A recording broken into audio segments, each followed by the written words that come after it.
What's up guys, here we have a Surface Tablet 4 and I'm going to show you guys how to boot into BIOS and also do a network boot.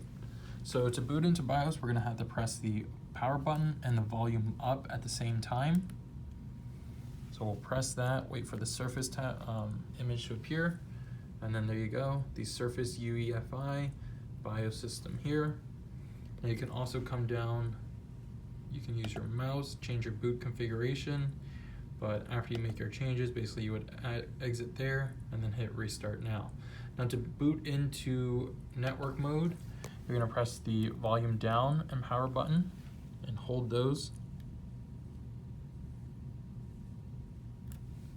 And from there, it will boot into your network adapter. Now my network adapter was not plugged in and it wasn't set properly, but also I found that you have to use the Microsoft branded their own Surface adapter. Third parties don't really work well with it, so the model number is there, 1663, and I'll also leave a link in the description to that. So thanks for watching guys. As always, make sure you check out my channel for more tech videos, subscribe, hit that like button if you found the video helpful, and I will see you guys in the next one.